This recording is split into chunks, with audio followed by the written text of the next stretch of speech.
चैतन्य महाप्रभु का रहस्य और कंस्पिरेसी की फुसफुसाहट।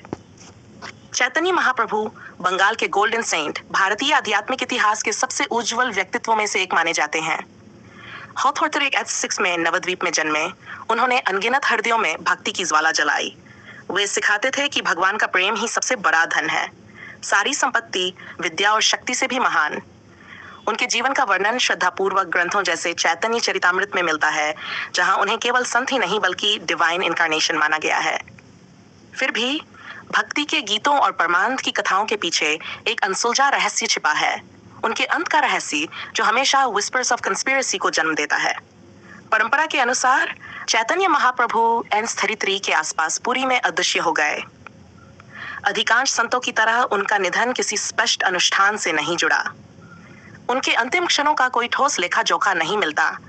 कुछ कहते हैं कि वे लॉर्ड जगन्नाथ की मूर्ति में विलीन हो गए, अन्य कहते हैं कि वे समुद्र की लहरों में बहकर दिव्य प्रेम में डूब गए। परंतु ये कथाएं तथ्य से अधिक प्रतीकात्मक लगती हैं। प्रश्न उठता है, इतने महान संत जिनके चारों ओर शिष्य, राजा और सामान्य लोग थे, वे अचानक बिना कोई निशान छोड़े कैसे लापता हो गए? यही कंस्पिरेसी की छाया उभरती है। इतिहास हमें बताता है कि संत अक्सर अपने समय की सत्ता के लिए असुविधाजनक साबित होते हैं। चैतन्य केवल साधारण प्रीचर नहीं थे, उनका संदेश भक्ति में समानता का था, जो कठोर सामाजिक ढांचों को चुनौती देता था। उन्होंने मैसेस को प्रेरित किया, जाति और पंथ की सीमाएं तोड़ी। किसी के लिए यह मुक्ति थी तो किसी के लिए खतरा।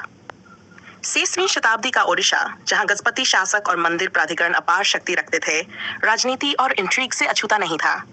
क्या संभव है कि संत का बढ़ता प्रभाव वेस्टेड इंटरेस्ट्स को असहज कर गया हो?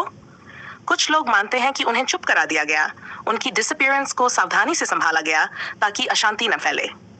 शरीर का अभाव, निकट सहयोगियों की विस्तृत गवाही का न मिलना